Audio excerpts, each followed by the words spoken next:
Welcome to another episode of the History of EPR Podcast. I'm your host, Scott Bernard.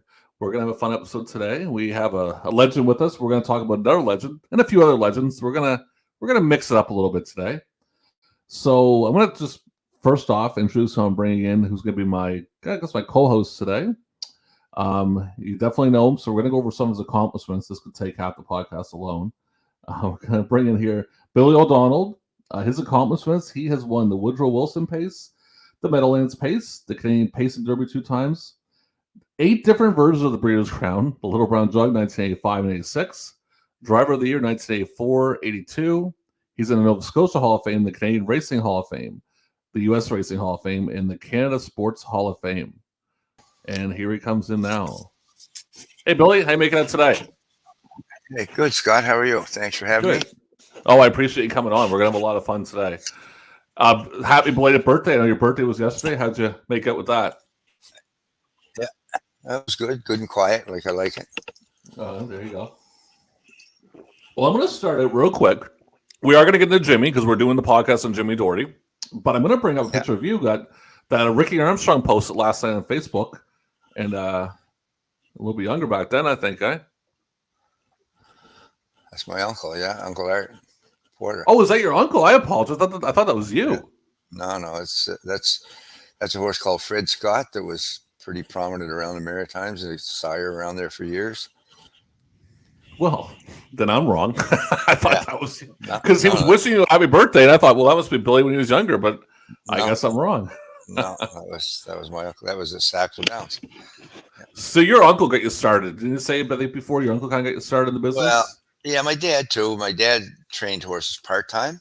Mm-hmm. By the time I was born, and my uncle Art, he raced around the Meadowlands lots. He raced a lot in St. John. He worked for Milton Downey, and Jimmy worked for him actually.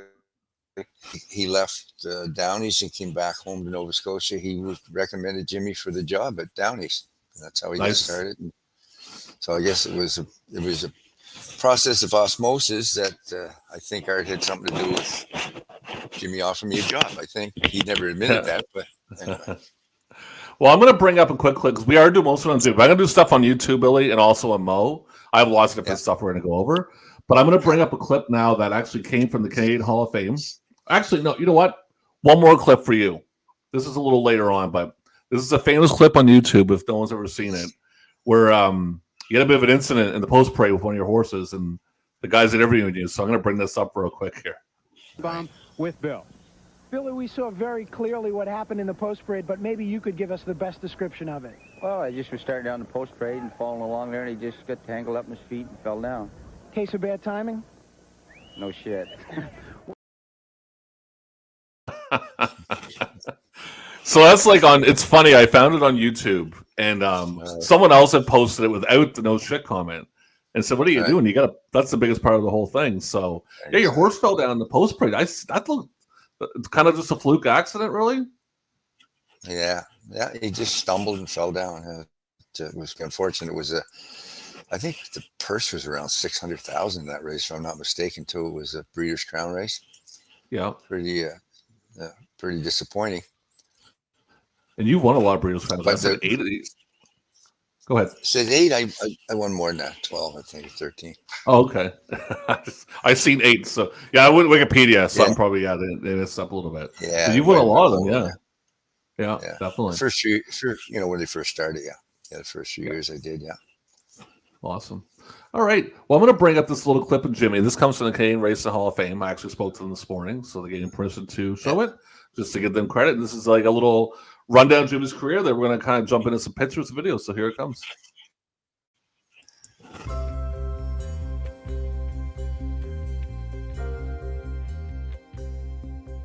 The late Jim Doherty, known as Gentleman Jim and highly respected by his peers, started his horse racing career working for Milton Downey in his home province of New Brunswick before moving to New England in 1969, where he soon became one of the leading trainers and drivers at Rockingham Park and Foxborough Raceway.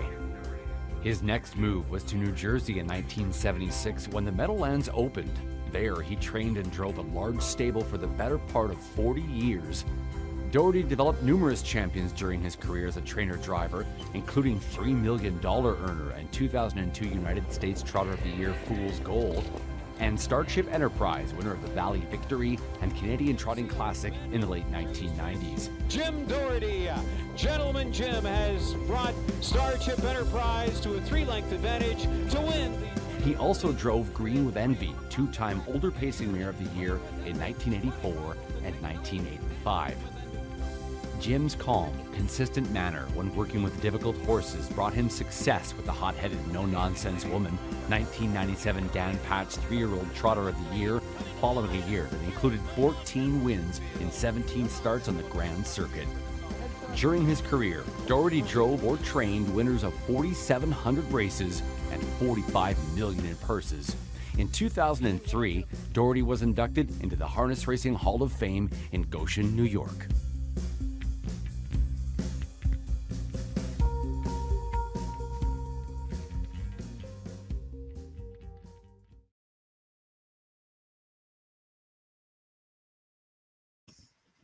Podcast right there. Nice little video on Jimmy from the Canadian Racing Hall of Fame. So I appreciate them letting me use that. So Billy, like, when did you first meet Jimmy?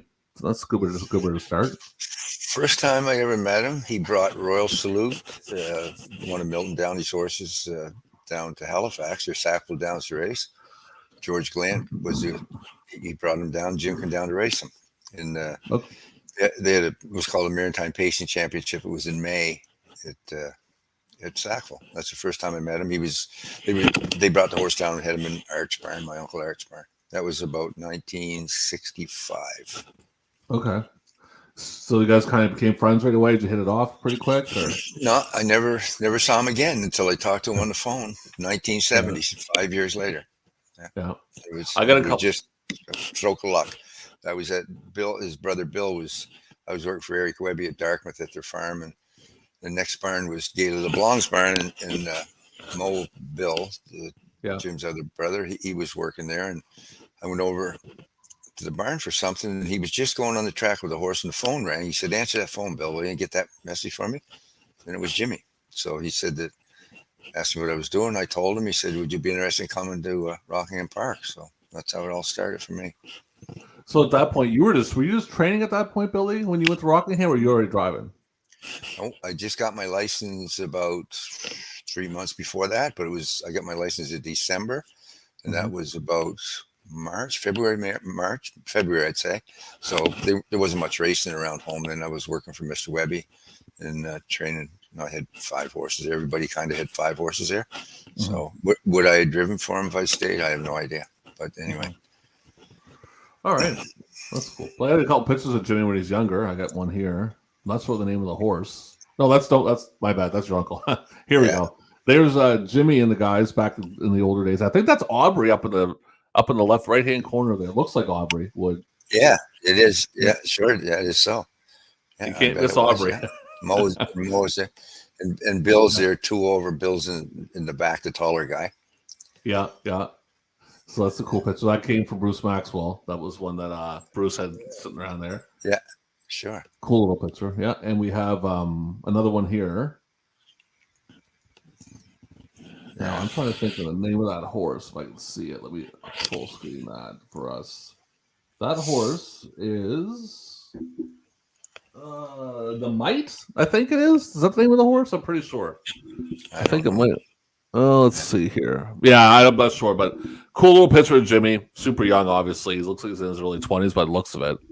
Yeah, for sure. And we have that, and then I'll show one more. We have one right here.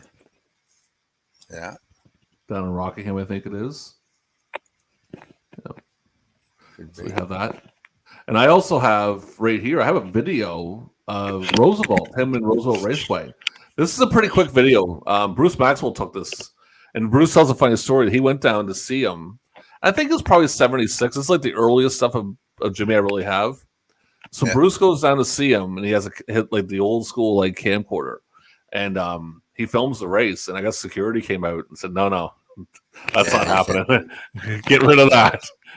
And I told Bruce, "Dude, that's like the 70s." And I'm not saying that racetracks had some interesting people running it, But I'm like, you never know. You might have got yourself in more trouble than you thought if you kept going, right? But Yonkers used to make you take your cell phone. You could have your cell phone on the paddock for a number of years. I don't know what it's like now, but no really? cell phones in the paddock. Yeah. They turned the phones off at the racetrack too, 7:00.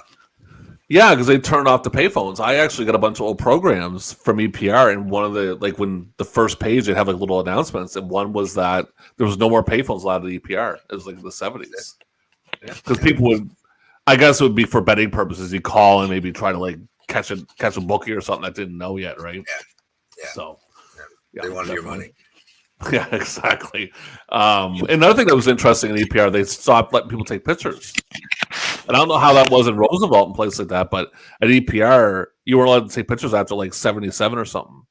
And I think it must have been they sold pictures to the drivers. That's probably why they didn't want other people to take pictures of them. Yeah. Exactly. So I'm going to throw up this Roosevelt race. It's literally 24 seconds long. It's the start and the finish. But Jimmy, I think he leads out and he definitely wins. So here it is right here. It's about 24 seconds long. And this one's actually no sound. So you can talk over it if you want. But there it is there, Roosevelt. And it's a night race. Good crowd. Like the crowd's huge here. It's nuts. Like, yeah. And then see, like you can see the crowd, the side part of the crowd there.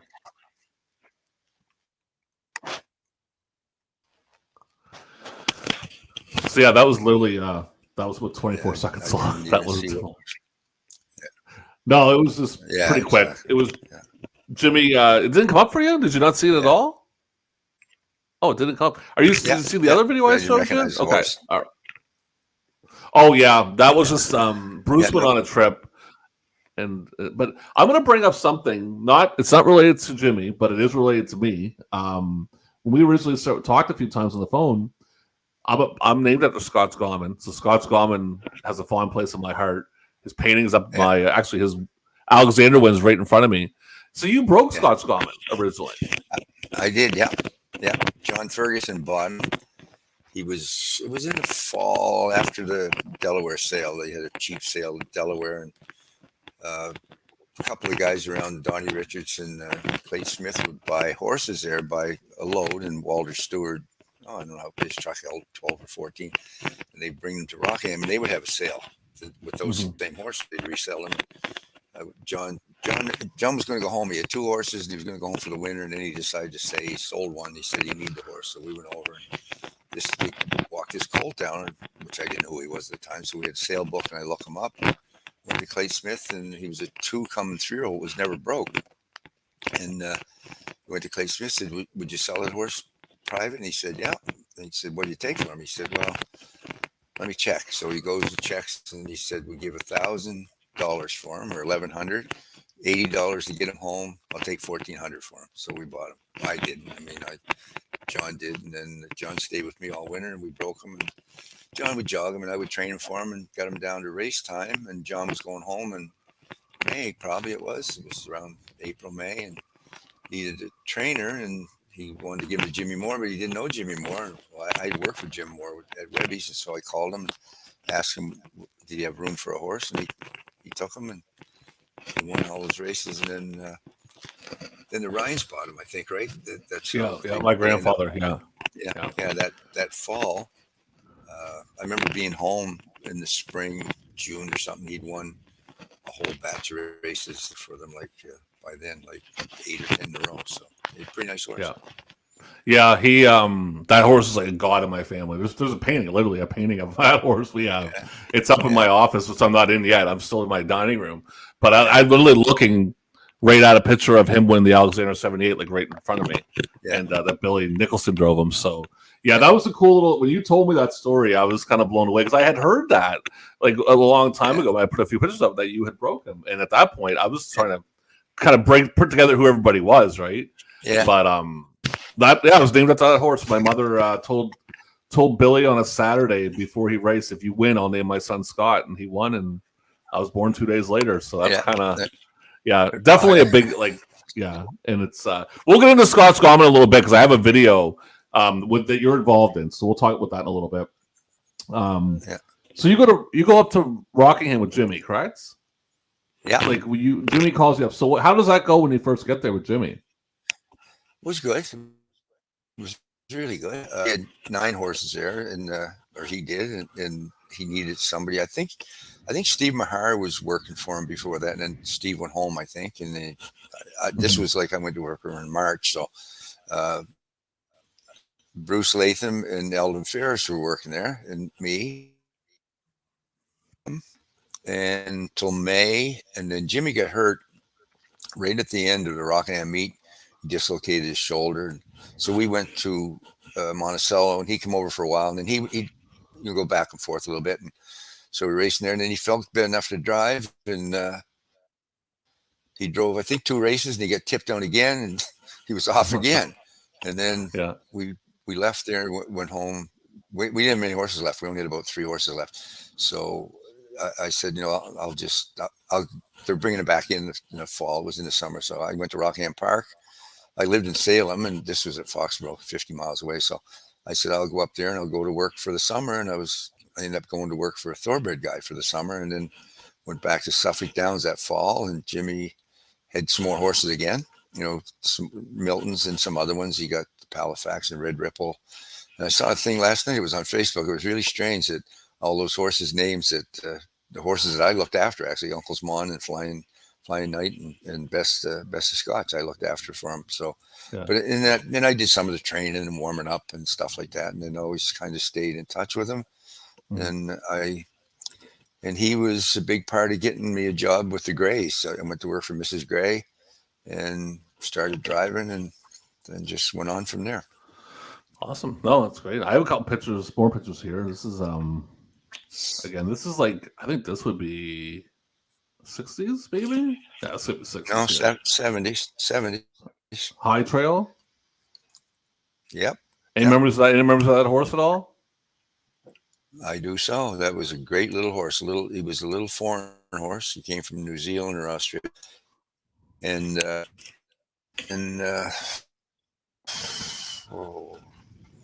it'll be right on there who owned him, Jack Brown. And I forget the other guys. But they sold them. Right, Jimmy didn't know he was even for sale. Anyway, they sold him to a guy named Tom Page, and took him over to their barn, and jogged him and put him on a walker, and he stepped on a live.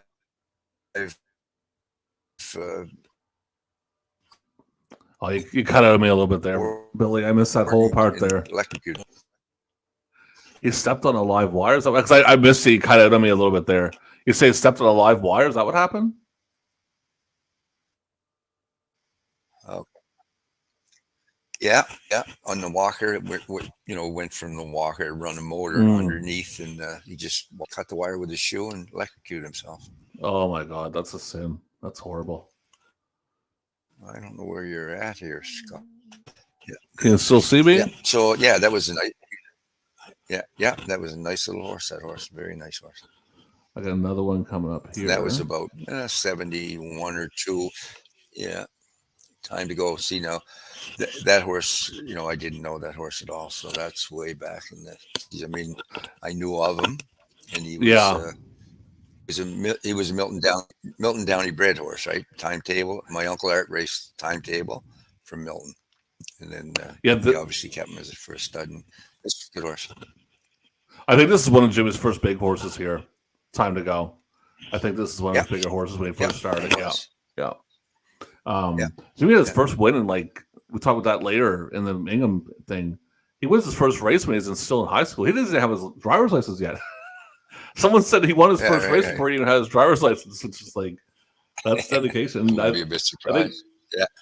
They were saying that he would hang out at the Queen's. Steve Mahar was saying he would literally live at the Queen's house. Jimmy would back in the day when he was young in high school, because he just wanted to be around the horses all the time, right? So I think we all get the idea that, we got to. Excuse me 1 second here. I'm going to jump in here real quick. I got to throw up a little sponsorship for Red Shores. So bear with me, Billy. It's about a minute and a half long. And I'm just going to throw it up real quick for them. And I'll be right back. Take your time. It's the Gold Cup and Saucer. They go for $100,000. Showtime! Anthony McDonald, your dream comes true. Sintra has won the Gold Cup in soccer. Governor's Plate 54 going to the gate. Showtime! Governor's Plate 54, no plan intended for David Dowling. Deep stretch now, and that Twin B toughen up for Gilberto in the Premier's Cup. Down that stretch she comes, and she is the real princess. In line to Corey McPherson. On the wire next, he's gonna remain perfect. Irish Ray in line to Mark Campbell in the Home Hardware Maritime Breeder 2-year-old trot. Jesse, Jess, or Jessica gobbling up ground in the passing lane. It is Jesse, Jess, or Jessica for Dowling. Here comes a milestone mile for driver Mark Bradley. He's got the Breeders' Crown final. Our girl Annie, and he has 1,000 career winners. It's a milestone moment for the Maritime Magic Man. Gilberto picks up win number 5,000.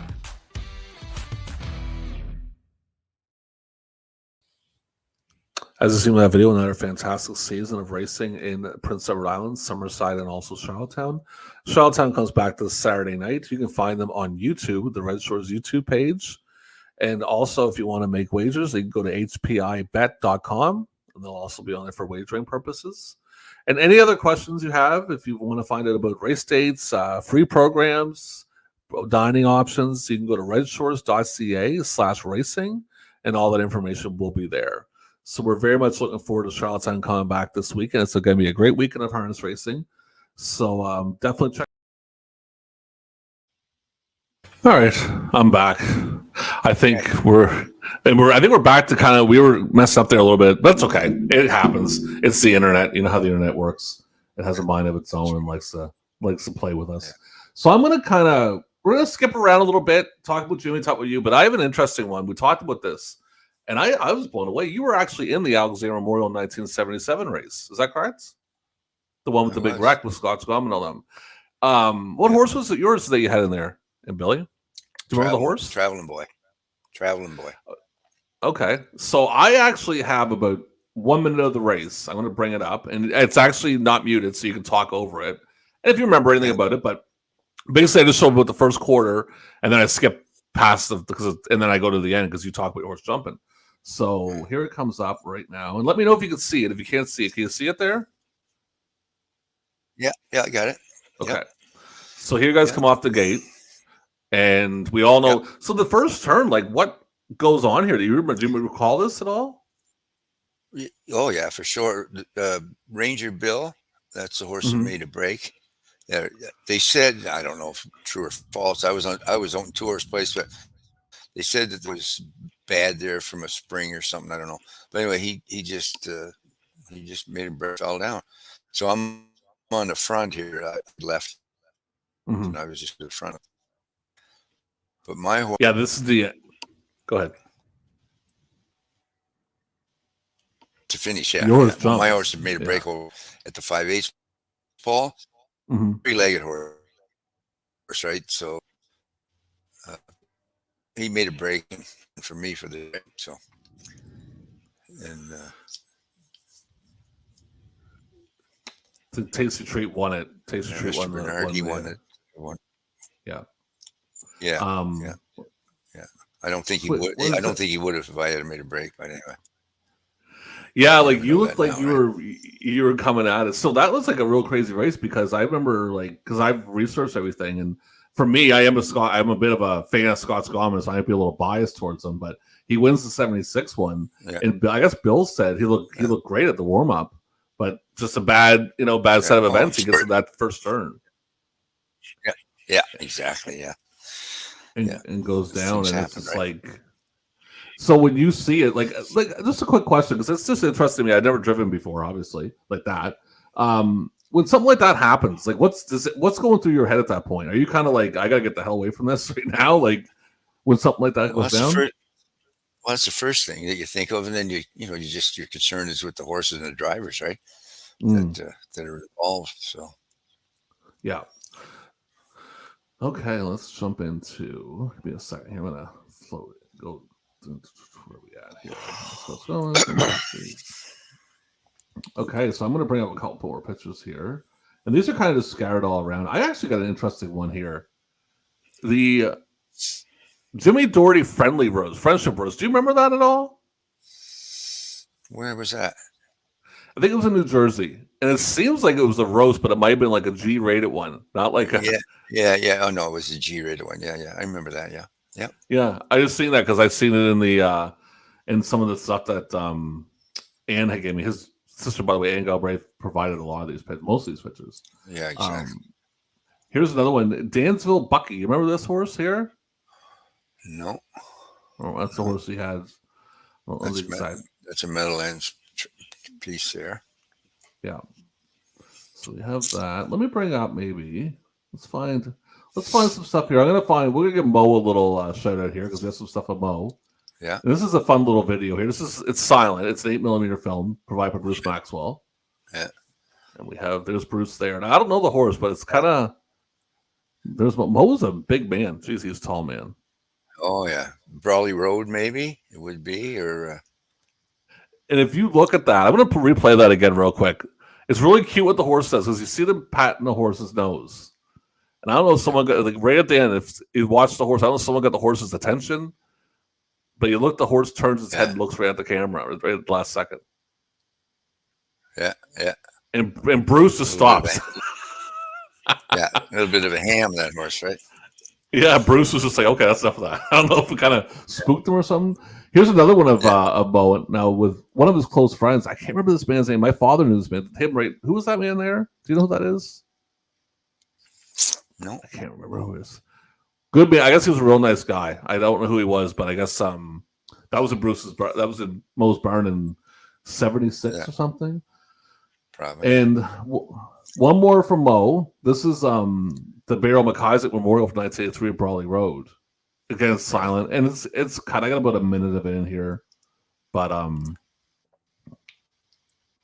yeah, don't mind the big letters. I posted it, had to make sure people knew what it was.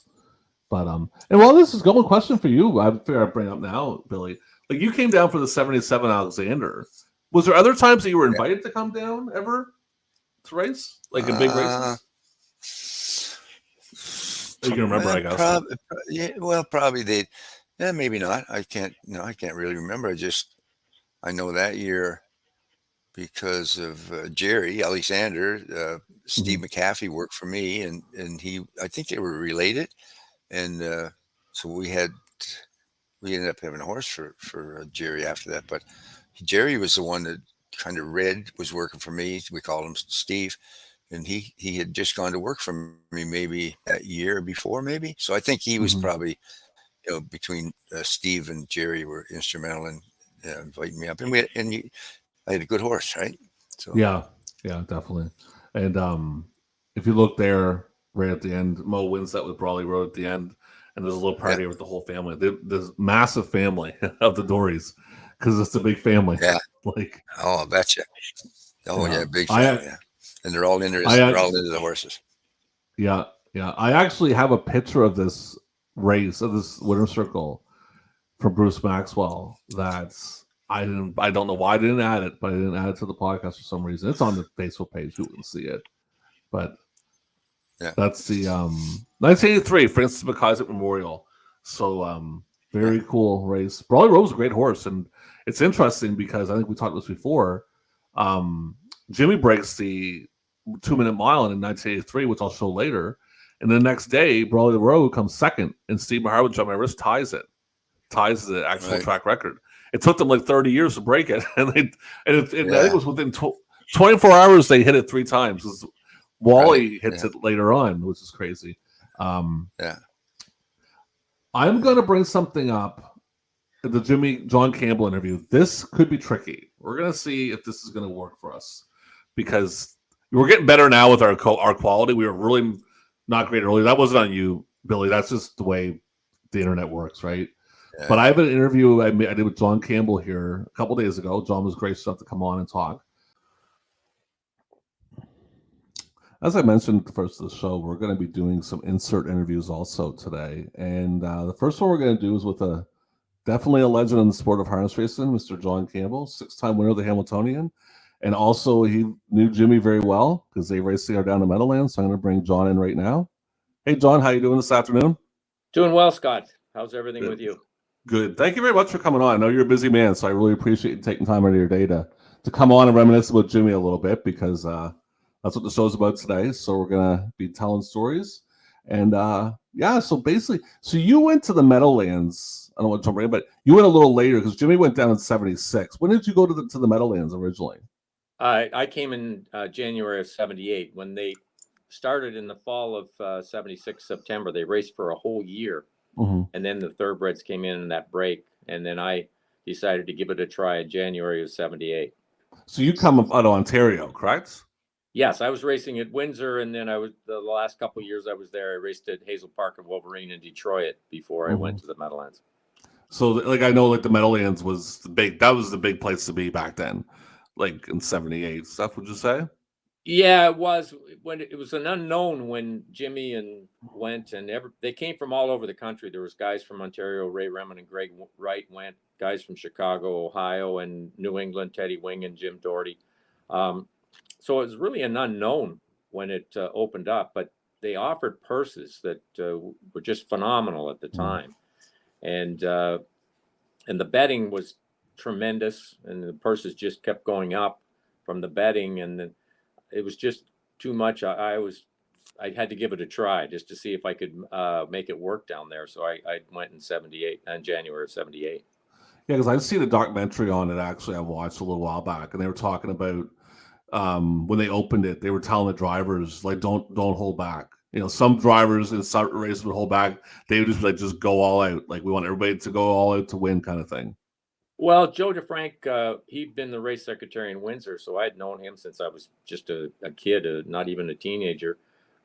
He was hired at the Meadowlands, and Joe really understood what the betting public wanted, what the fans wanted, and he knew how to put on competitive races. And he expected the drivers to react in kind. He wanted competitive racing, and he was one of the driving forces that made the Meadowlands what it was, just the exciting style of racing. Yeah, I think you guys were the first ones that had the $1 million race. Was that right? Meadowlands had the first $1 million race? Yes, first $1 million race, and then first $2 million race. The Woodrow Wilson went for $2 million, I think, on more than one occasion. Yes. So you get there in 70. Now Jimmy's already there. What's your impressions of Jimmy do you meet him pretty quickly when you get there? Yeah, I actually had a locker right next to Jim, beginning in January of 1978, right through till Jim quit driving. So we were just neighbors there, getting dressed for all those years. Certainly, you know, a friendly guy when you first met him. His reputation had preceded him. He'd, been one of the leading drivers in North America previously to that. So he came with a reputation, but just one of those guys, very welcoming, especially off the track. He didn't welcome me that much on the track. He was he was a competitor once we turned him behind the gate. Yeah. So Joe and Jim thing's gone once he gets behind that gate. That's absolutely. That was one of the jokes there. Everybody says he's a gentleman, but they don't have to race against him. Yeah, definitely. I have a picture actually of all you guys here from 1994. It's coming up there. That's, wow. Yeah, there you guys are. So Jimmy's in there, and you're down there, I think. Yeah, you're definitely there. I can't really see it too well. Yeah, but, quite a group there, that's for sure. That was pretty strong driving colony there at the Meadowlands at that time. Yeah, definitely. I know for me, being a kid, like my father was there. He groomed for Jimmy actually and Ted Wing, and that was like the mecca for me. The Meadowlands was where it was at, and just watching that race compared to like a half-mile track. I joked around. I think I was watching. Someone sent me a race, and whoever's in first coming on the last turn, you're probably not going to finish first because it's the size of the track. Yeah, and horses were different then. The front end speed did not hold up the same way it does now. Horses weren't as capable of holding their speed and carrying their speed like they do now. So it was a totally different style of racing. The driver's strategy was different. but there was action pretty well from gate to finish. They talked about the Meadowlands Shuffle, where you could be in front at the quarter and last when you turned for over. And that was a very, very real thing. So, like, any memories of Jimmy in certain races that you remember? Kind of swinging it there. Nothing stands out other than the top horses that he had and conditioned himself. I mean, I think that it's somewhat different than today, where he had those top horses: Green with Envy, Starship Enterprise, No Nonsense Woman. He trained and drove them, and he was one of the last guys that had really horses that raced on a national level and trained and drove. Yeah, it's a big deal. I think I heard a story his sister told me, because his sister gave me a lot of this material. Since she heard a story from me, I think you were telling her husband. You were in, I think maybe, I don't know, you're in one of the rooms, one of the horseman's room, and Jimmy comes in and sees you and says, "Good morning, John. How are you?" And he says it like, I think he's seen it like 4 or 5 different times that morning. Kept saying it to you over and over again every time he's seen you. So yeah, Jimmy was I met Jimmy when I was a young boy. I was probably 8 or 9, and he came home for the Hall of Fame, and to me that was like meeting like Wayne Gretzky. To me, because I'm 8, 9-year-old boy obsessed with harness racing. I get to go meet Jimmy Doherty is a pretty big deal, right? So. Well, it certainly was. He raced at the highest levels that we have. He started out right in St. John there, and he worked his way up to obviously the Hall of Fame is the pinnacle of what you can do or accomplish, and he did that. But he made a national name for himself, throughout North America. Yeah, no, he's definitely well known and a very liked man, very nice man. Because I mean, for his stature, I find a lot of you guys, and it might sound like I'm sucking up a little bit, but a lot of you guys are very down to earth for people who are very successful human beings in life. Since I started doing this podcast, I've experienced a lot of people, and I'm gonna be honest, I haven't met one bad person, and I've interviewed some pretty big names, right? And a lot of you guys are very humble and down to earth for your success. Well, I appreciate that, Scott. I think if you look at similarities, to myself and Jimmy, and I suppose many of the people you talk to, I mentioned he started out in St. John. I started out in the small tracks in Ontario. So it isn't like we started out with bright lights. We worked our way up to that, and I think when you do that, you always remember, what it took to get there, and the journey to get there, and the people that you raced with along the way. Yeah. I think that keeps you grounded. I would say the same thing for Jimmy and myself. It kept us grounded, even when things were going extremely well. Oh yeah, like Jimmy coming home. I know even with Wally. I mean, I interviewed Wally twice actually, and Wally said, "Oh, I won't remember a whole lot." And I mean, Wally could tell me the stories about a guy from like '79 who's sitting next to him. So no, it's very much appreciated. I appreciate you coming on, John, and letting us. I know you're a busy guy. You guys are pretty. You're up in the Meadowlands now. You work in the office, am I right? I work not at the Meadowlands. I'm actually work at president of the Hamiltonian Society. Our office is about an hour from the Meadowlands. But okay. Yeah, so we're getting ready for stake season, big events, Hamiltonian, Breeders' Crown, and such. That's great. No, look forward to it. We'll definitely be watching it. All right, John. Well, if you want to add anything else, if not, I really appreciate you coming on. I know you're busy, so I appreciate you jumping on and telling a quick story with Jimmy. Well, he was just one of those guys. As I said, we were neighbors with the Lockers for all those years, and I just had the utmost respect for him, both on and off the track. And as a horseman, his record speaks for himself. But there were other horses that nobody really even noticed that he got so much out of and was successful with, just raceway horses that would be nondescript. He was just one of those guys that he was a natural horseman, and that's what he was. He just loved everything about the industry. Yeah, and I have a mountain. Trust me, I have a mountain. I have 2 trunks full of stuff with Jimmy's in my house. We're doing this interview the day before the pod, 2 days before the podcast. So you're gonna see some of that. So I'll actually, once I'm all done with it, John, once the show's done, I'll send you a link to the show and you can take a look at it, because you'll see lots of stuff you'll be familiar with from the Meadowlands. We're definitely the EPR in it, but we got to touch on this Meadowlands stuff, because if not, the podcast will probably last 20 minutes. Yeah, but, exactly. It won't go too long. But again, very much appreciate, John. I thank you. I really do thank you very much for coming on. It's great that you took some time out of your day. and good luck in the future with everything up in or I guess down in the New York, New Jersey area. Well, Yeah. Thanks you very again, John. much. Certainly my pleasure to be on, Scott, anytime at all. All right. Take care. Have a great day. Yeah, you too now. Bye. Bye-bye. So, I mean, so you went down too, Billy. When did you go down to the Meadowlands to join up with all the guys down there?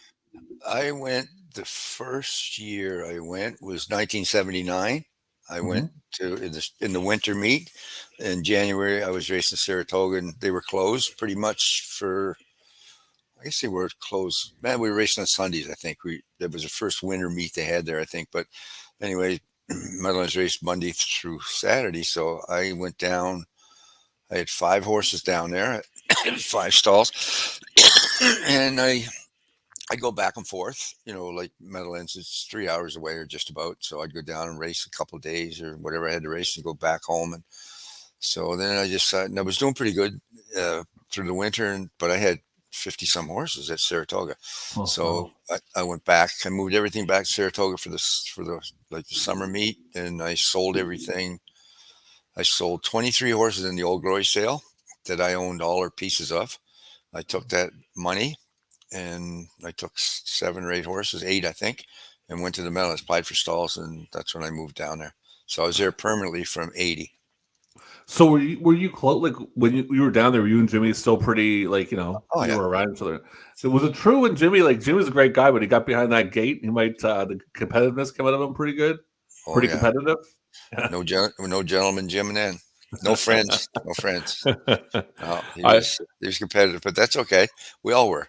But you know what, Jim, there's a lot of guys that want you to give them something all the time in a race or whatever. But Jim never asked for anything. But boy, he didn't give you nothing either. So as long as you work it that way, I'm fine with that.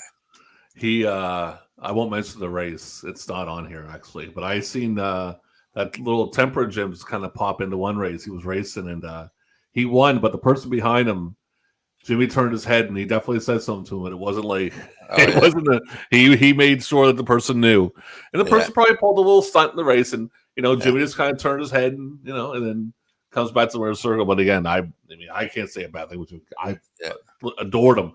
When my father passed away, I mean, he reached out and stuff, and he didn't have to do that. Just a real nice man. Yeah. Let's see what else we got for pictures here. We'll jump into a few more pictures. Don't mind the quality because I scanned it with my document scanner. It's a little weird looking. It's a little yellow. Yeah. But there he is with the Hall of Fame. That's in 90. Oh, goodness. Let's see the year on that. 2003. Yeah. So that would have been, what Hall of Fame would that have been? He went to a bunch of Hall of Fames. That's a Goshen Hall of Fame. Okay. Yeah, I was there that night. Yeah. And we have another one here. This is Jimmy with Persuadable. He was another good horse.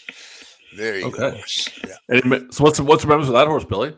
That horse came from Ray Ireland had him and a horse called Yankee Be Gone, and another one too, Best Buy. And so anyway, they send him down to Jimmy as 3-year-olds. And this one was the worst one.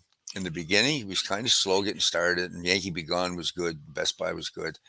And this horse here warming up one Sunday afternoon, I don't know what happened. He kicked and got over the shaft or something, got away, and he was at Rockingham Park, and he put a part of this hub rail right into his stifle, and I helped Dr. Butler.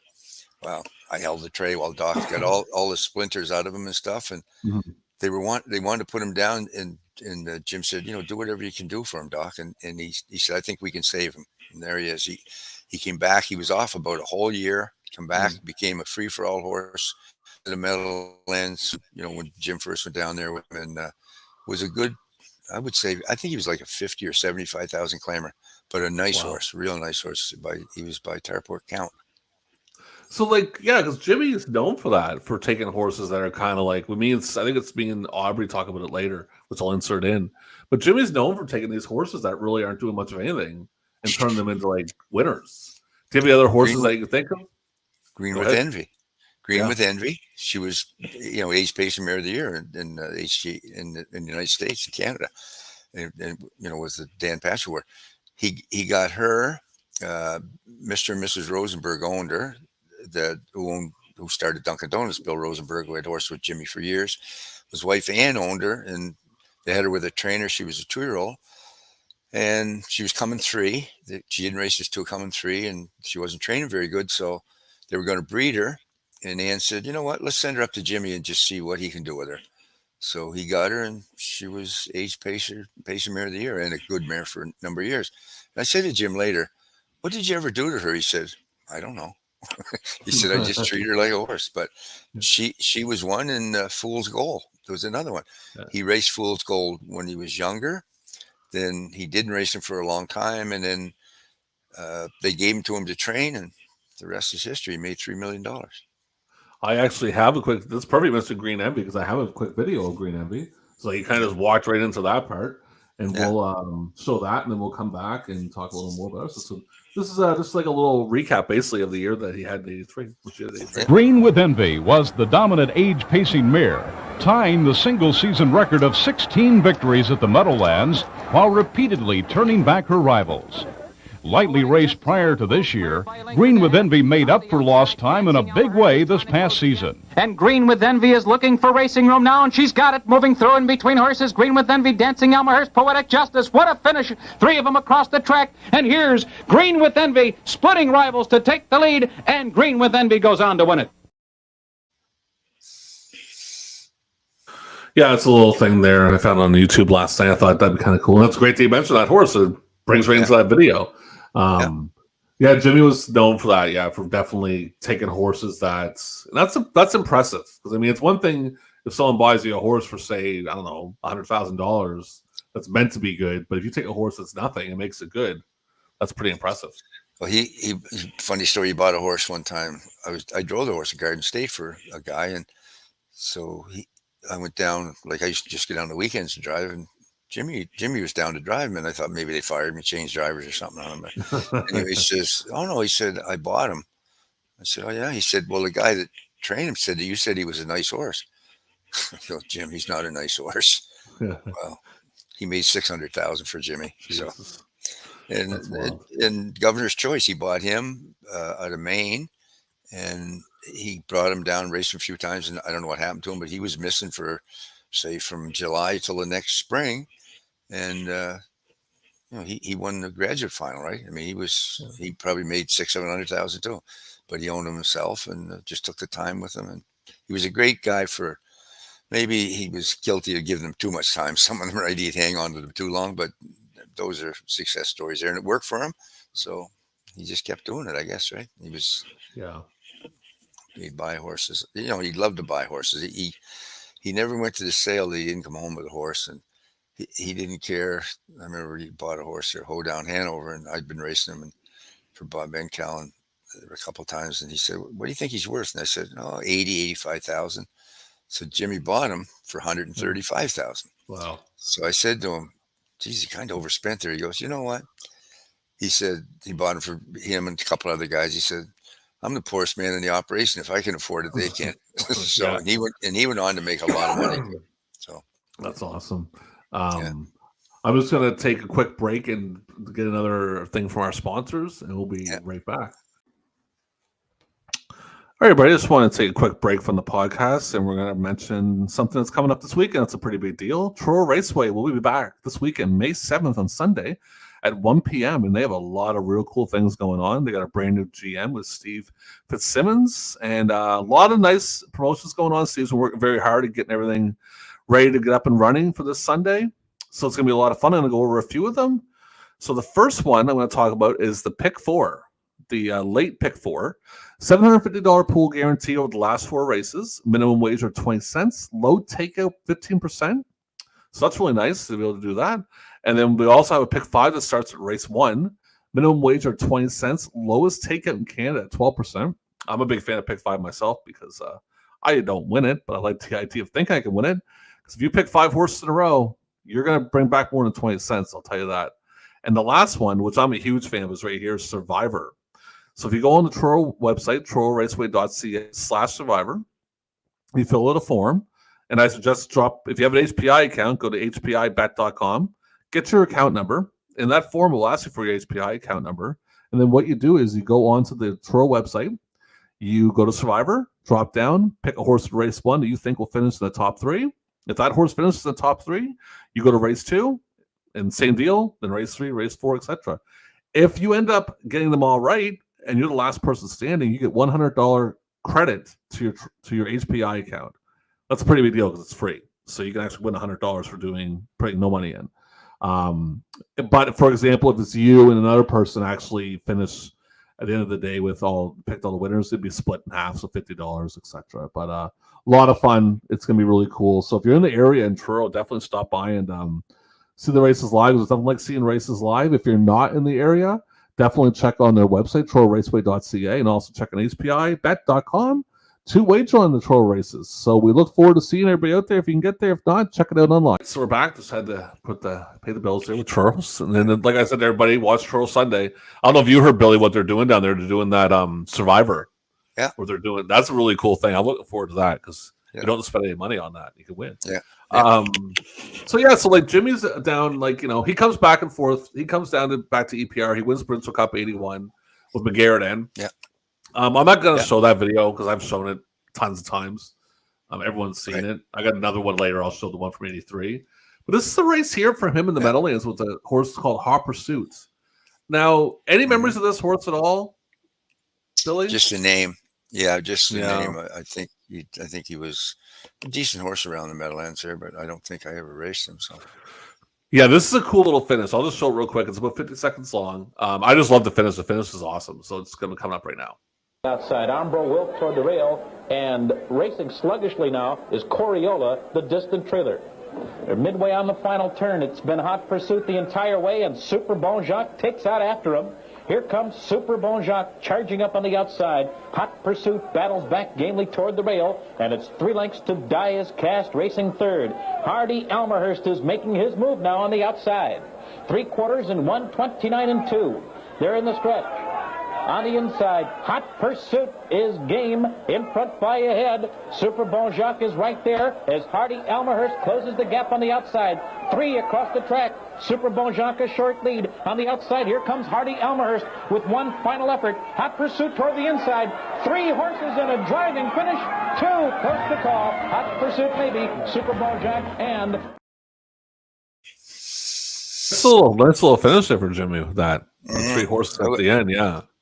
I was a horse on the outside there. I was driving Hardy Almerhurst. Oh, really? Oh, I didn't notice that there. Yeah, that was a good field of horses. Hardy Almerhurst was a pretty good horse too. So. And I mean, they were going for like 8,000, but geez, at 1983, 8,000 is a good amount of money, right? I mean, you guys are going for your purses, your high-end purse, what, like 30,000, 40,000 a night sometimes up there down there? In those days? Yeah, we raced for about $135,000 or $40,000 a night on average. Wow! Without the stakes, just overnight races. Yeah, that's crazy. So it averaged, say 12 races, 10, 12 races a night. We averaged 12 or 14,000 a race, right? So, yeah, that's awesome. I have a picture here of I think this is Jimmy again, young. Is that Jimmy there? I'm getting a picture of me. It might not be Jimmy. No, it's Jimmy. That's yeah. Now, where is that? I think that might be the Meadowlands. No. Was that hub rail like that? No, because their hub rail had that little spot in the like you almost had like the middle part between the hub rail and the outside. That might be Foxborough or something. I'm thinking possibly. Yeah, no Foxborough either. No. Well, either way, young picture of Jimmy. Go ahead. It might be Foxborough, but I'm not really sure. Yeah, it'd be around the bottom turn. I'm not sure. Another picture here. This is for his Hall of Fame that he got in '87. Because he was the first. Well, he was in the first Hall of Fame of the St. John Hall of Fame here, right? And yeah, which is really cool. I actually talked to them. I tried to get a hold of a video of it, and they didn't have it. They're really, they love Jimmy. They were talking real nice about him. The woman. Oh yeah, yeah, they were big fans. I'm gonna bring up now. It's Provincial Cup 1983, and this is a really big deal for EPR because basically back then we're stuck on 2 minutes as our track record forever. Yeah. Andy's son, well, I wouldn't go as far. That's only 13 years to be honest. It's really not that long, but for me, it's forever. Andy's son does it in 1970, and everyone knows Andy's son. And for the next, I mean, I think around 78, 79, they're really trying to break it. And this is the race with Jimmy with Nero's BB from Provincial Cup. It's about 2 minutes long, kind of does the intro and all that stuff. But yeah, we'll pop it up right now. Hi, St. John fans. This is Jimmy Doherty. It's nice to be back home again, back at Exhibition Park where my racing career began. I've always tried to bring with me a good horse, and tonight Jimmy Winters has given me the best one I've had here yet. He's just a nice kind of a horse that's been racing at the Meadowlands. I know this is a decent horse. I know this racetrack. I've come here to give you a good race. Thank you very much. Outside, Colombo Sealster now fifth, then Autopilot and Skidoo, and far back, Earnbro Vienna on to the 3/4, near Rose BB. Glenn Reynolds has gone to second. There goes Colombo Sealster out 3 wide as they go racing by the 3/4, 1:29 and 4. It is near Rose BB, Hillbilly Orr, Glenn Reynolds, Colombo Sealster. Silent Classes on the rail, Skidoo and Autopilot. They come by the 7/8 and head for home.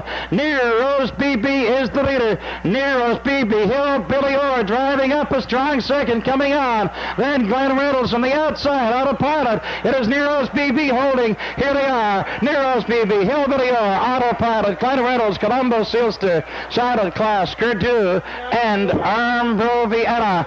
And the mile, a track record, 1:59 and 4.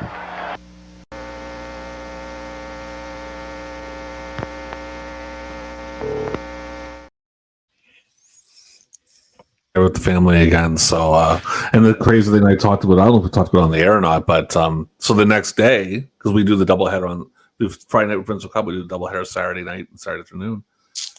Jim and I raced with Steve Mahar, ties a record, and Brawley Rowe was with him. Mo was telling me the story about how Brawley Rowe kind of, listen, choked up a little bit, but thought he almost had it, but he sat in the 2-hole.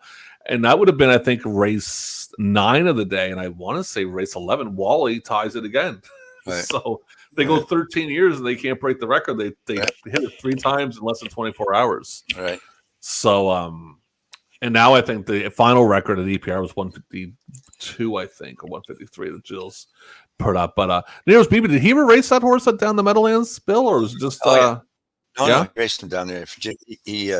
Jimmy Winters had him. He was stationed at Foxborough, then from Foxborough, Jimmy, and he used to bring him down and race him down there. And George Berkner had him originally, I think.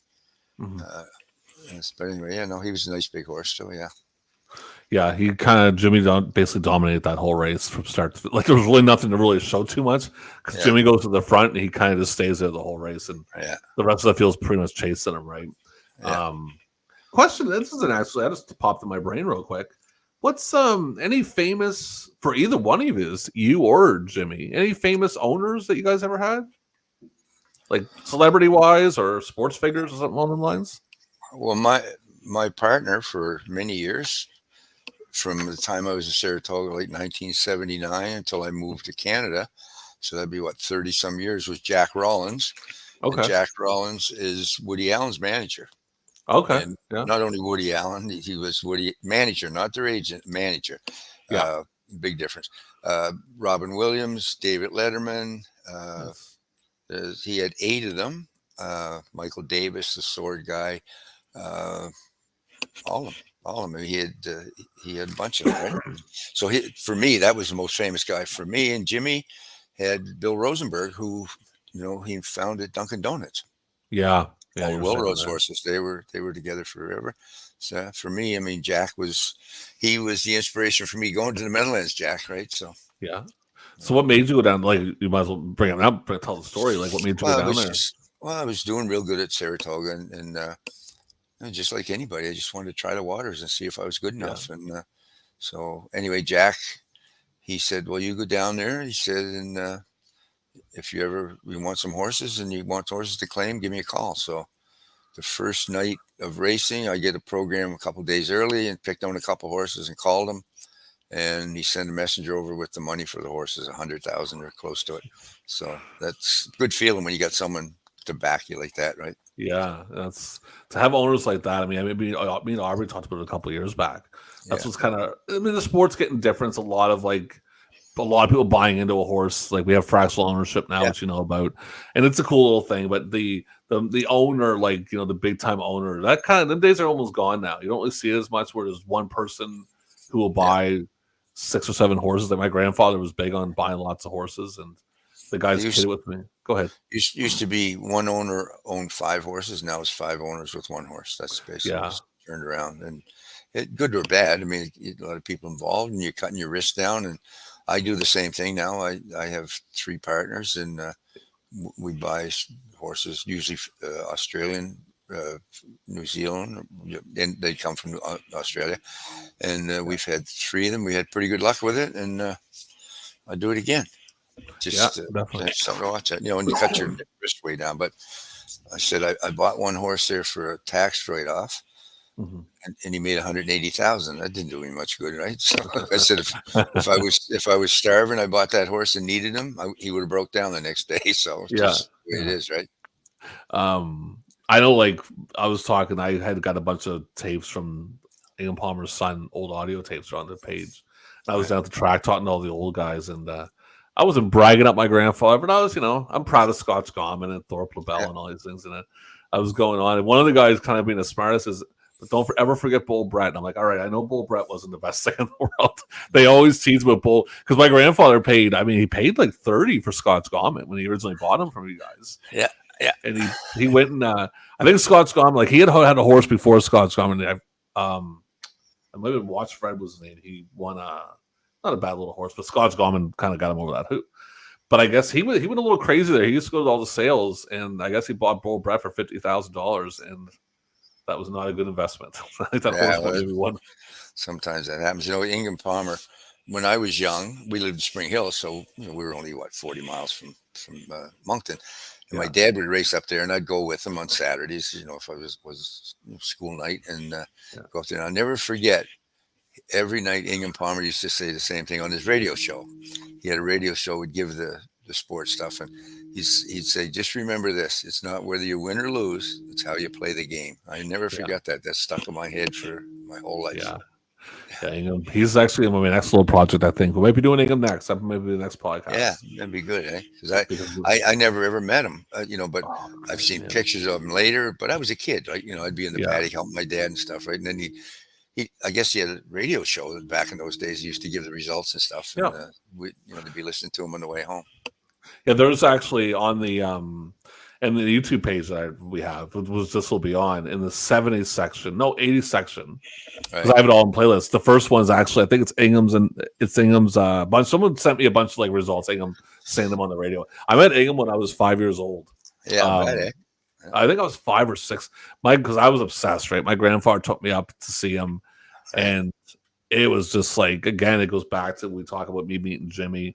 I'm a 5-6-year-old kid. This is my life. Like, this is all I care about is harness racing. Yeah. And meeting Ingham was like, that's like meeting the biggest guy in the world, and just a super nice guy. I have to watch him call a race, and really, really nice man. And I actually know his granddaughter. I used to work. It's funny. I used to work at a cell phone shop, and his granddaughter worked across from me, and we didn't know each other that well. And we were chatting one day, and I mentioned horses. She's like, oh, my grandfather was involved in that. I said, who's your grandfather? She's like, Ingham Palmer. I'm like, oh my God, seriously? Yeah. Like, the king, that's what they called him. He was definitely the king. He was the man. Yeah. And he loved it. And it's kind of fun because that actually plays into what we're going to do in a little bit, because at the last segment we're going to do of the podcast, it's Ingham actually giving Jimmy a plaque. That's how we're going to finish the podcast. Yeah. So, it's Ingham was great. Where are we at now? Let's just jump into some Meadowland races here. Let's jump into Starship Enterprise. You want to talk about that horse a little bit, Billy, and then I'll show the race? Yeah, he was a nice horse for him, really nice. And he won... I think he won the Valley Victory as a 2-year-old, and then he came up here to Toronto, and he won the Canadian Trotting Classic. And then he went back to the Meadowlands, and he won the Beacon Course. And I think it was 2 weeks between the Beacon Course and the Hamiltonian, and something happened to him in between. He never raced again. So, really? But he was favorite going into it. Yeah. So freak accidents are pretty common. Like, just you have a real good horse and something just happens, kind of thing. Like bad step. They can take a bad step. I don't know what happened to him. I think, if I remember right, he pulled a suspension or something, and then they sold him. He went over to, I don't know where, Sweden or Italy or someplace for a stallion, right? To stand stud. But because Go ahead. She, and no nonsense woman too. She went to Sweden after a 3-year-old year. And she had made a ton of money. She was 3-year-old trotter of the year that year. So we're getting. Yeah, I got something on her there too. We're definitely getting her. I'm going to jump into this race right here. This is actually the Canadian Classic we talked about in Toronto. This is the one here. So here it comes. Inside from fifth. Fortunate Winner is sixth on the inside. Now moved out. Off stride was Midnight Cowboy K, then Arizona Star, and I Look Like My Mom. 8 of them still in it at head stretch. 1:24 and 2. They passed 3/4. That's the fastest 3/4 ever in Canadian Trotting Classic history. Starship Enterprise is about to play Giant Killer. He's overtaken CR Commando through the stretch. Jim Doherty. Gentleman Jim has brought Starship Enterprise to a 3-length advantage to win the 24th annual Canadian Trotting Classic final. Very tight for the play. A Canadian Trotting Classic final we'll never forget.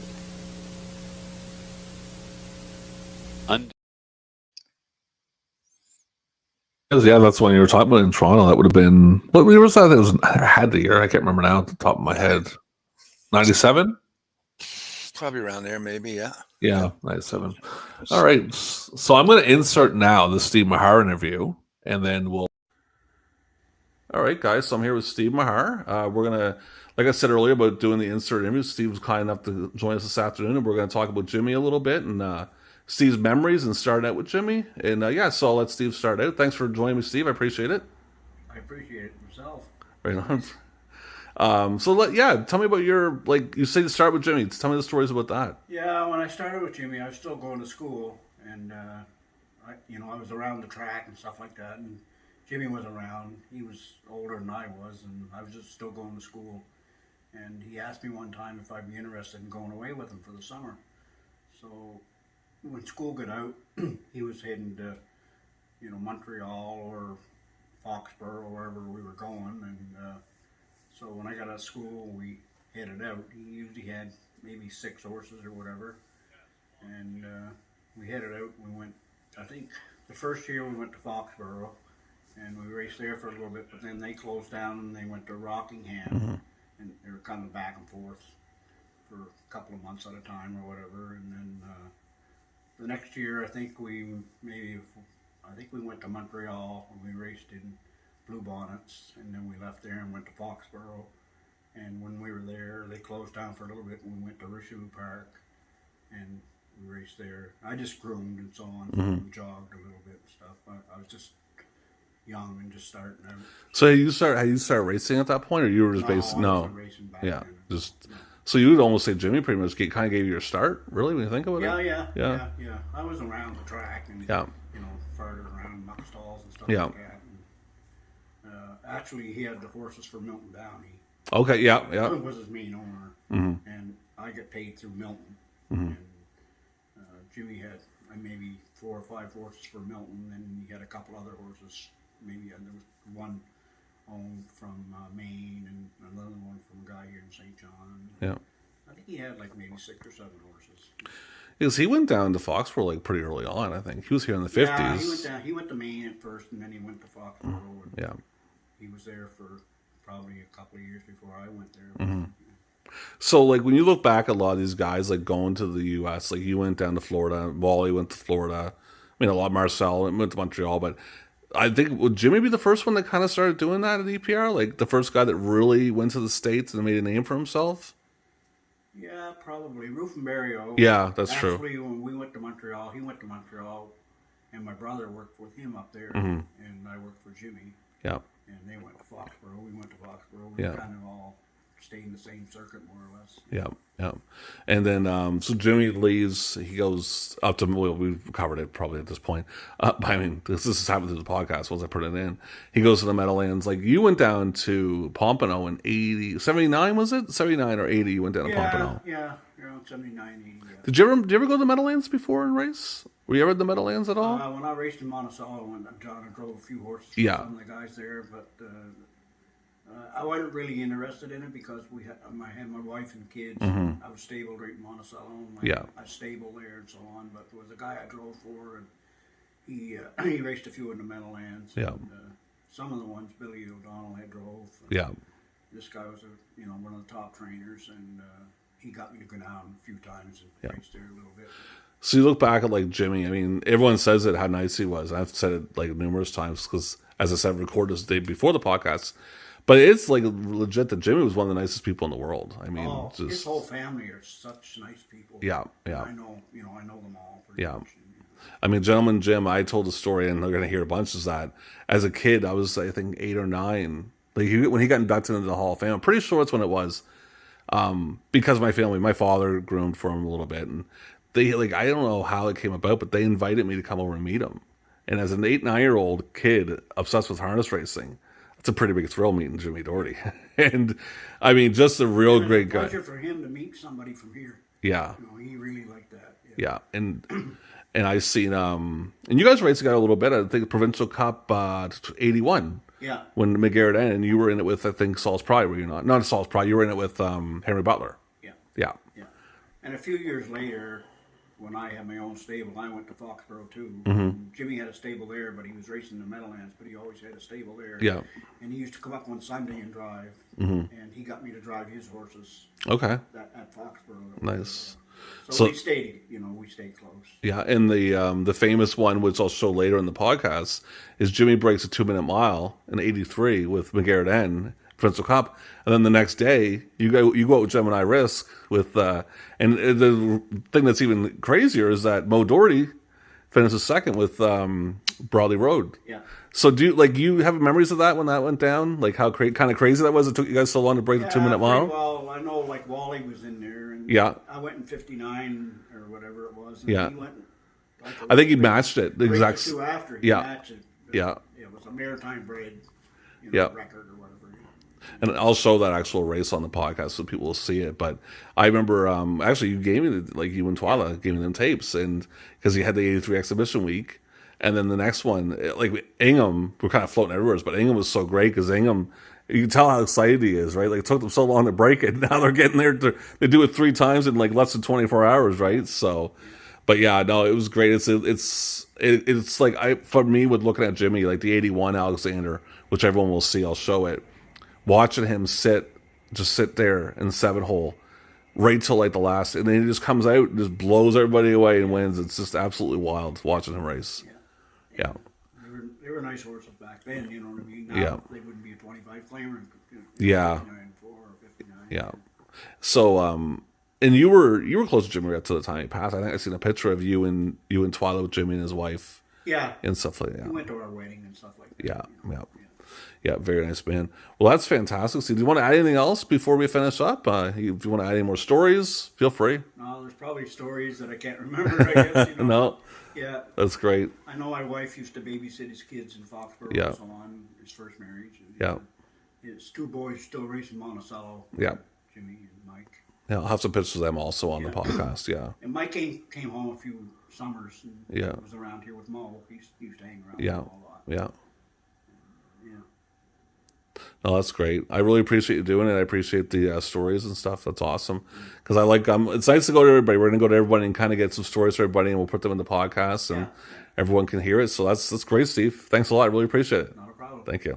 Jim, I mean, he was he had way more confidence in me than I ever had myself when I started. Believe me, maybe I got a little too cocky later on, but he used to say, he told Wing there one time, he said, that Bill, he said, he's doing pretty good, but he's getting a little prickish now on the track too, So anyway, I said, well, I remember I raced a horse one time at Foxborough, and I had a guy in the 2-hole, and I backed into him, and I ended up in the race. And he came in, and he goes, that wasn't a very nice thing you did to that guy, And I said, where do you think I learned it?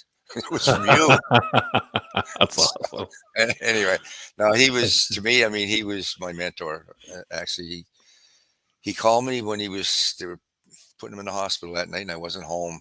And I picked the message up the next day, and that was the day he passed away. So that's unfortunate. Yeah, but I talked to him lots before that. I used to call him all the time. I knew he wasn't feeling good. So anyway, but anyway, he was to me, he was a godsend to me. He gave me lots of information. I used to hate it when he'd go in the office and say, "Can I see you a second?" Oh, God, I hate that when he call you in that office, right? So anyway, it was all good.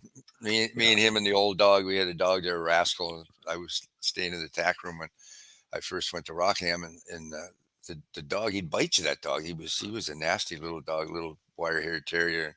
Yeah. So Jim goes, just keep an eye on that dog now when you go in there. So me and the dog got to be pretty good buddies after a while. Anyway, little treats and food and stuff. You get you friendly with a dog, right? So anyway, now I got great memories of me, and so I appreciate it. And good luck. And if you ever need me again, you know how to get a hold of me. Thank you, Billy. Very much appreciated. Have yourself a good rest of the day, buddy. Yeah, you too. Bye now. All right, take care. All right, so we had Billy O'Donnell there for a little bit. You know, Billy had some stuff he had to do, so that's all good. We're going to go through a few more things. I got some more pictures to show, and yeah, so let's go through here. I got the Provincial Cup. I think this one here. Let's take a look. That is Provincial Cup. Oh, which one was it? We don't know, but it is Provincial Cup. So we have that. That's. I want to think. I don't know which one it is. If anyone knows what it is, comment in the comments below.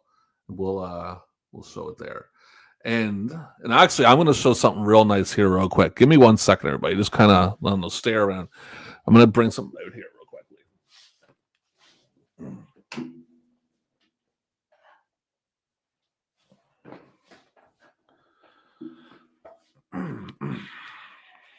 This here was provided by Anne Galbraith, Jimmy's sister. And this is, if I can get into the camera shot here real quickly, the Provincial Cup trophy from 1980. That is very, very cool. Let me borrow it for the podcast. And I also want to give Ann all the credit because Ann and Paul gave me just mountains of stuff. So yes, Ann and Paul gave me just a ton of stuff to use for the podcast, all them pictures, all the videos. Great people. And everyone does it. You guys should all get yourself some credit because you know, I might do these podcasts, I might interview these people, but if it's not for you guys giving me this stuff, it'd be 5-minute podcasts.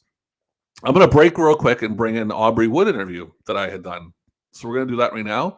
Going to come back and wrap it up with a little bit of some stuff with Jimmy and the Jimmy Doherty Memorial Night in 1987 where he comes back for the Hall of Fame. So we'll be back in just a moment. All right, guys, so we have another legend with us right now, Aubrey Wood. And Aubrey was very around Jimmy for a long time. And we'll just start out. How you doing tonight, Aubrey? Well, I met Jimmy. He was just a kid. Okay. Used to go to school. He'd come home after school, go right to the racetrack. Yeah. He loved the horses. Yeah. He's at the racetrack every day after school. And the first horse I think he ever had was an old horse called Mackay Direct that he bought. He owned it himself. Yeah. It wasn't much. Back them days, it didn't go very fast. He had him. Then after that, he hung around and he went to work for Milton Downey. Milton didn't have too much for horses. And then first of all, he come along and he had time to go. Yeah, Steve was mentioned. Yeah, Steve. He had him. And he raced him and he was a good horse. He was raced to top class. Then he had another colt he got, Comte Richelieu. And he was just a small little horse. He used to take him out every day with the hobbles on. He'd never jog him without hobbles. Every day, rain, snow, no matter what it was. He turned out to be a real top little horse for him. So Jimmy had a good time when he had him. And then he just kept getting better horses. Milton kept buying better horses. And he just, away he went. So how far apart are you guys? Are you older than Jimmy's past? Jimmy's 5 years younger than me. Okay. Yeah. Jimmy would be 83 now, I think. So you're the ageless one or Aubrey. You'll be at the you're older than everybody. So like when you guys around the same age, you guys must have been pals, like back then. Oh yeah. Well, he hung around. My father, I think, was the first man to put him on a bike. Okay. Yeah, and he used to be around the barn all the time, and he was around. And then he was around with Donnie Caprice. Mm-hmm. Donnie, the old man, put him on her first too. Yeah. And a lot of them hung around, and then they started hanging around with Mikey Doyle, and they just kept going. And Mo come out, and George Gallant. They all went to school together pretty well. Yeah. And that's how Jimmy gets started. So you must have raced against him a few times, I'm assuming. Yeah, in the cheaper classes, like we didn't have. Back then, horses weren't too fast. Yeah. They were going around at 14, 15. Yeah. Now they get run over. Yeah, exactly. They jog that fast. Because John Campbell was saying, love Jimmy. He said, but when he gets on that track, he's a different guy, right? Like the gentleman part's not, like he's competitive, right? Yeah. So, yeah. Because I know. He was a gentleman. Yeah. You go down to see him in Rockingham or Meadowlands or any of them places, or you're looking for Gentleman Jim, they call him down there. Yeah. He always had time for you. Oh, yeah. You could go down there, and he always took time for you. Yeah. And you mentioned there earlier, you see him down in the Meadowlands and stuff. You went down with Linda and the kids and stuff. So when he went up to Foxborough, he went to Maine first. Yeah. And then he went up to Foxborough after that. I know we left here. He was going to where? He was going to Foxborough, and I was going to Lewiston. Mm-hmm. We both left up with a bunch of horses. I had 4 on, and I think he had 4 on. Yeah. And he kept on going, and I stopped off at Lewiston. Yeah. I had Joan Keystone, Ohio's Orphan, and Market Report, and another horse. I had 4 of them on there. I'd taken them down there to race at Lewiston. And he kept on going. He went right on to Foxborough then, and that was the start. Yeah. Then he come back from there, and he went to Montreal. He came out of Montreal, and then went back to Rockingham, and then he just kept on going from there. So he was pretty, dedicated. Like you said, he'd drive that horse. He trained no matter what weather it was. He was out there with the horse training. I mean, Jimmy, he was out there with that horse training regardless. You were saying that horse he had before. He'd be out training, rain, snow, it didn't matter. Yeah, so Jimmy was kind of the guy, he was really good because he worked at his craft really hard. He definitely he had a natural talent, but he worked at his craft to be that good too. Yeah. He worked at it hard to be that good. He worked, he was a hard worker. He put his time all into them horses. Yeah. Horses was their life.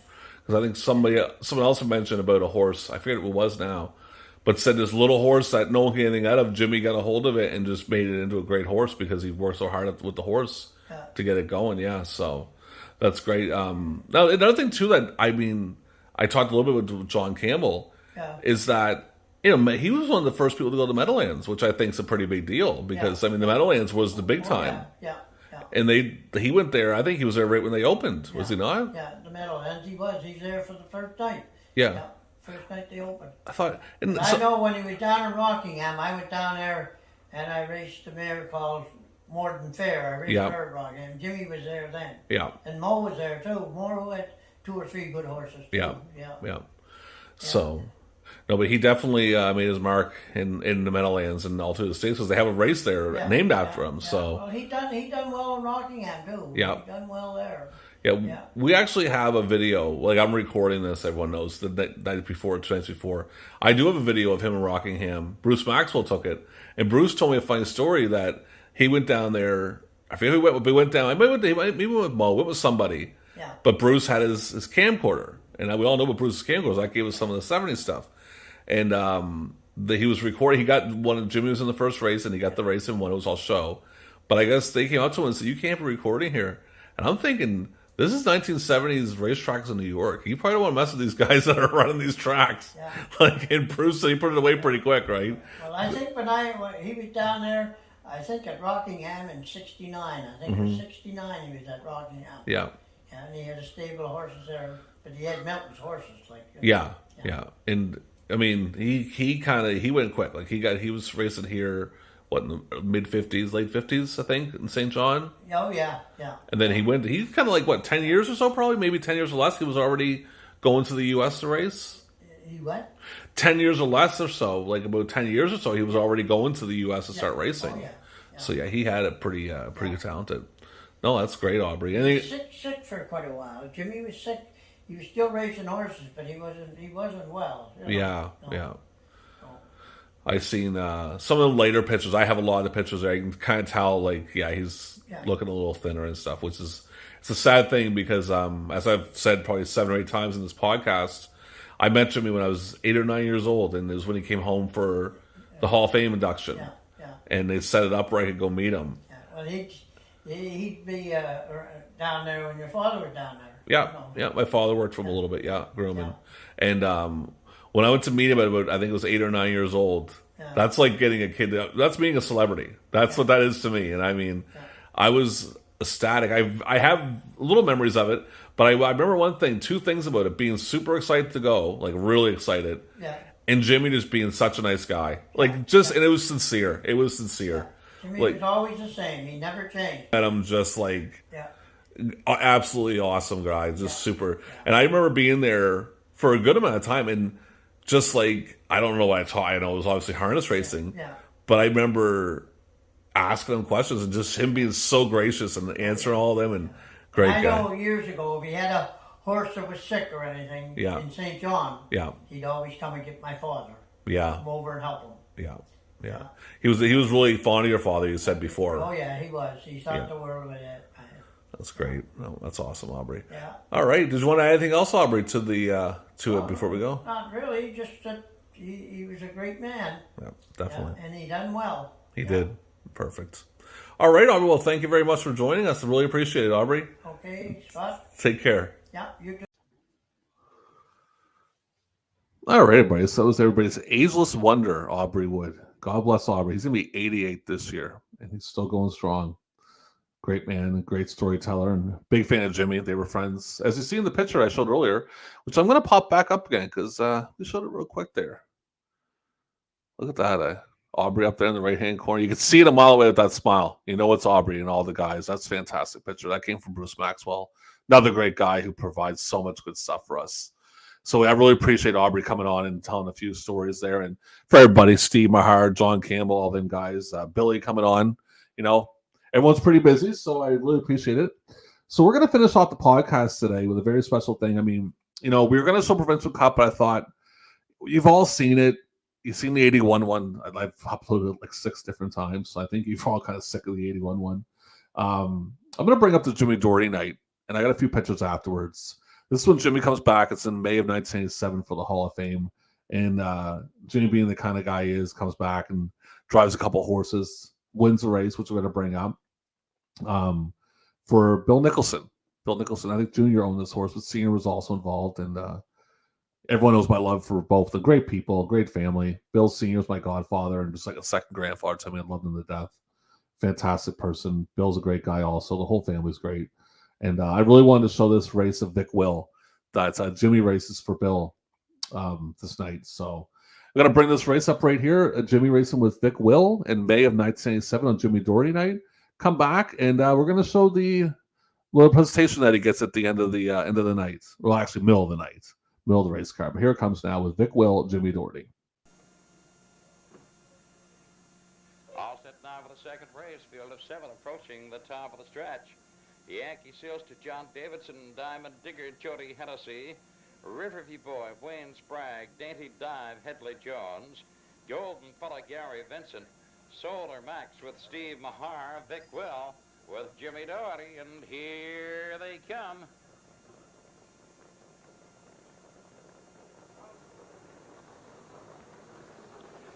Well, they're off, and Diamond Digger grabs the top on the inside. Yankee Sealster is racing second. Golden Fella gets to third. Riverview Boy on the rail now third. Golden Fella outside is fourth. Vic Will on the outside, he is fifth. And Dainty Dive. Solar Max trailing as they race on up the backstretch. Now go driving on to the quarter. And Yankee Sealster has grabbed the top, and he's up for 2. Diamond Digger's racing second. Riverview Boy has a third. Golden Fella is fourth. Vic Will on the outside racing fifth. That is Dainty Dive. And Solar Max trails. They were by the opening quarter, 30 and a fifth into the top turn. Yankee Sealster cuts it out, leads for 2. Diamond Digger second for 2, and Riverview Boy is third. Golden Fella's fourth. Vic Will has fifth, and Dainty Dive. Solar Max trails at bow. They swing through the stretch and come racing to the half. Out front, Yankee Sealster. Diamond Digger second. Here comes Riverview Boy. Up on the outside, bidding to second. Then it is Golden Fella, Vic Will, Dainty Dive, and the Solar Max. They were by the half. 1, 2, and 4. Swinging into the turn, they race on to the 5/8, and the leader is Yankee Sealster. Riverview Boy on the outside, driving on the second. Diamond Digger has a third. Then it is a Golden Fella, Vic Will, Solar Max, Dainty Dive trails. On to the 3/4, Yankee Sealster, Riverview Boy. Diamond Digger, Vic Will gets to fourth. Golden Fella's fifth. Then it's Solar Max and Daily Divers. They go racing by the 3/4.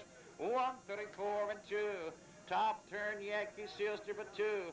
Riverview Boy racing a second. Vic Will driving a strong third. Outside of him, Solar Max. Diamond Diggers on the rail. Golden Funnel Daily Diamond now. They swing for home. It is Yankee Sealster. Vic Will charging up from the outside. Second comes on strong. Yankee Sealster, Vic Will, and Jim Doherty coming to the top. It is Vic Will at the line. Vic Will, Solar Max, Yankee Sealster, and Riverview Boy. And the time for the mile, 2:05 and 2. That is first drive back home. Jim Doherty comes back a winner, this time with number 7, Vic Will. Just that pacing horse, 6 years. He's by Scarlet Skipper out of Native Playgirl. Owned by Bill Nicholson Jr. of St. John and trained by Bill Nicholson Jr. Gentleman Jim Doherty driving tonight, and the horse gets his 4th winning trip this season, steps to a new win race record, 2:05 and 2. Vic Will and Jim Doherty. Yeah, that's awesome. You can't beat that with Jim coming back. And for me, again, the Nicholsons, I'm a big fan. Great little race. And I thought when we were watching, we're gonna play around a little bit. Let's drop in the 1981 or 1981 Provincial Cup anyway. St. John, who has climbed fantastically in the world of harness racing, has climbed to the top as a trainer driver in the U.S. Last year, he won our Provincial Cup with Vesta Barron. This year, he comes back with a horse even faster. A horse that won 1:56 and 4 at the Meadowlands. Last week, 1:59 and 1 at Yonkers. For Stephen Rowley of Mattawa, New Jersey, and the Beaver Stables of Abington, Massachusetts. St. John's, Jimmy Doherty, with number 7, McGarrett N. BC3, McGarrett N. And big years they go to the 3/4. It's JJ's Metro. On the outside, Henry Butler. McGarrett N. Up way wide. 3/4, 1:29 and 4. Into the top turn. We need a quarter, better than 30 seconds for a track record. JJ's Metro. McGarrett N. Up strong on the outside, coming out from second. Highland Drummer has third. That'll place wings wide fourth. Henry Butler is fifth. Through the lane, it's McGarrett N. and JJ's Metro and Pennant Play coming out. It is McGarrett N. and JJ's Metro Pennant Play. Here they are. 2 minutes flat. Wow. Our number 6, Pennant Play, second. McGarrett N, number 7, won the Provincial Cup. And number 8, JJ's Metro, was third. Now, ladies and gentlemen, the winner of Provincial Cup 4, number 7, McGarrett N. and Jimmy Doherty.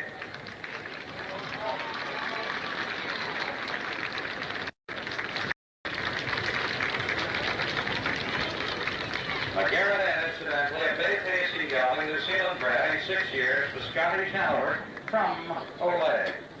Owned by Jimmy Doherty of Clinton, New Jersey, by Stephen Rowley of Mattawa, New Jersey, and by the Beaver Stables of Abington, Massachusetts. Trained and driven by Jimmy Doherty, your winner in 2 minutes flat.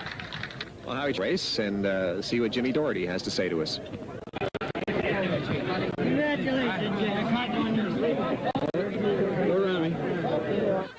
Congratulations, Congratulations on a well-run race.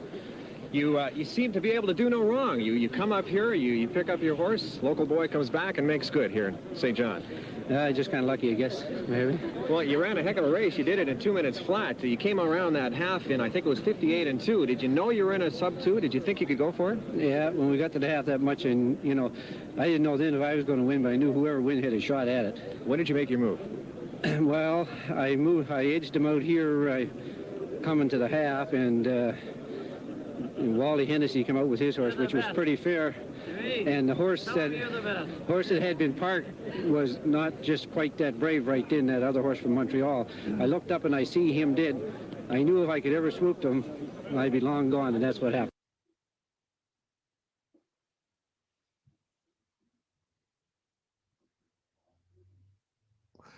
And that was Provincial Cup 81 with McGarrett and Jimmy won. I love that race. I kind of edited it a little strange because I don't show him coming out. He was basically the 7 hole.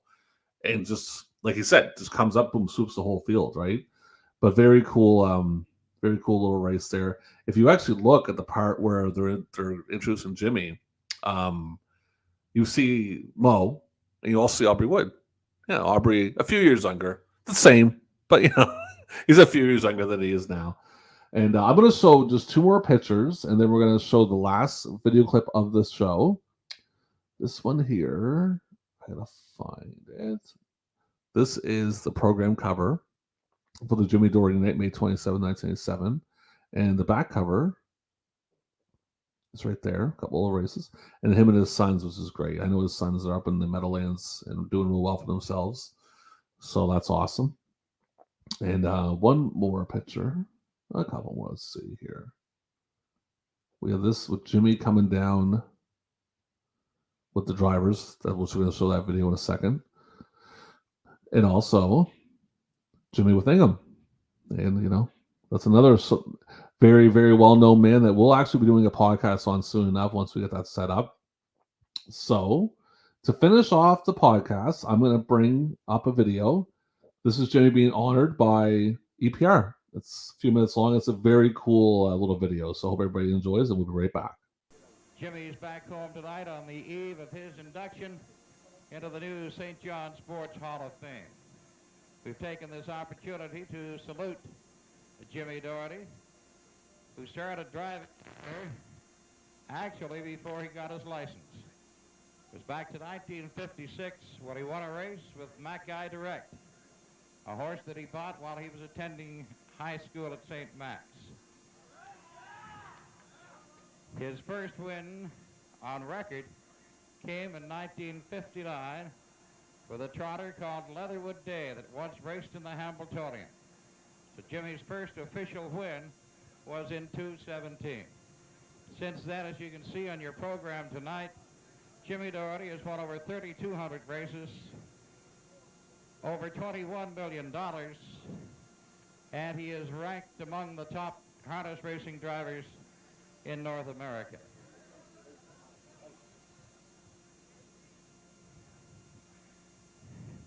Jimmy, real nice to see you.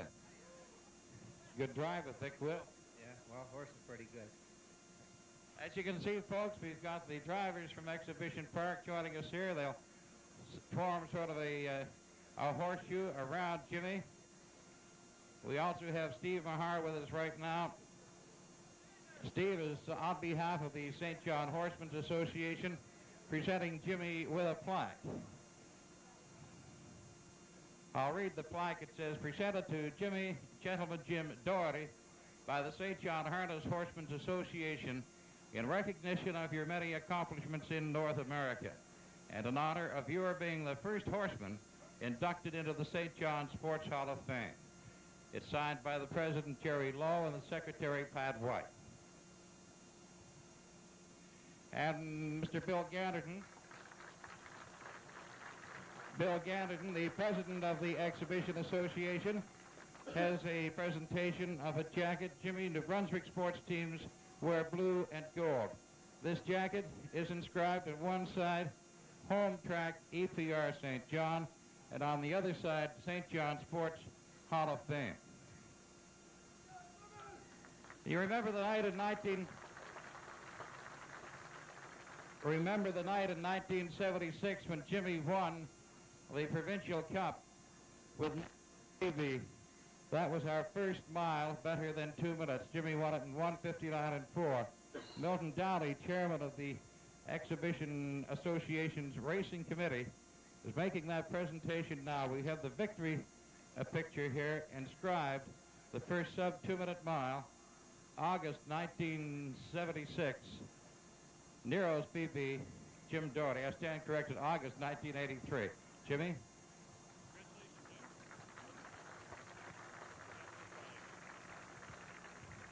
And Doug Harkness, the editor and publisher of Atlantic Post Calls, his issue this week, a front page picture of Jimmy Doherty. He's presenting him now with the, you call that the mat? Well, Jimmy, we like to have your picture on the front page many times. We're very pleased with your accomplishments in harness racing, and you've done us proud in the Maritimes. This is the plate that goes on our presses, Jimmy, when we run off Atlantic postcards every week, and that's when you can hang in the Meadowlands, and probably give us one to Freddie Grant if you want to wire around the stable.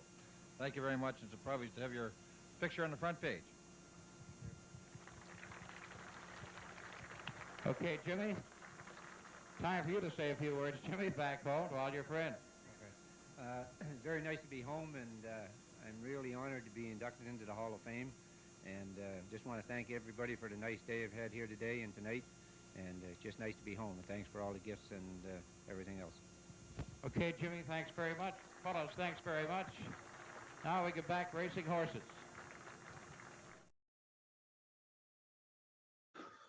And that was the Jimmy Doherty ceremony. We'll call it a ceremony at EPR. I actually couldn't get a hold of his induction, his Hall of Fame induction from the St. John Sports Hall of Fame. I actually talked to them. They didn't have access to it. But I think that's a kind of a cool way to end the show right there. You know, Jimmy says a few words, goes over to the comments to EPR because it is the History of EPR podcast. So I thought it was a neat little way to end it. I want to thank a lot of people before I end the show.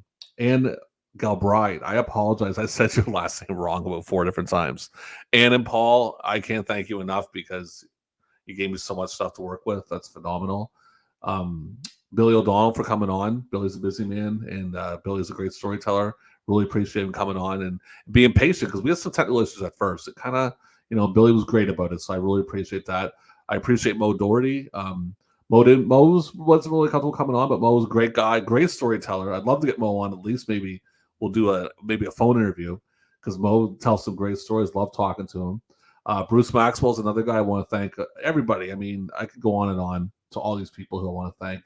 Russell Henderson, who I send my format to every time when I do a podcast, and everyone that's ever given me tapes. And just, again, I know you guys appreciate it. I appreciate all the nice words and that you guys say, but just remember, a lot of you guys really do help a lot, like a ton of you do. If it wasn't for you, we wouldn't be able to do these podcasts. We really wouldn't be able to do them. So it's very, very much appreciated. I also want to thank Red Shores for being a sponsor, Truro for being a sponsor, Canadian Hall of Fame for letting me use that video at the first of the show, which is very much appreciated. John Campbell for coming on, Aubrey Wood, Steve Mahar, everybody for coming on and doing quick interviews. And that's about it. So very much appreciate it. I hope everybody enjoys it. Again, I know we had some issues at first, a little bit technical difficulties, but we got it sorted after a few minutes. So again, hope everybody enjoys. We will be doing another podcast here probably in the next month or two. Going to start preparing. I might even do a pool. I might pick a few people and do a pool and let you guys maybe choose who we do the next podcast with or who we do it on. Until next time, thank you very much for watching the History of EPR podcast with the life and times of Jimmy Doherty.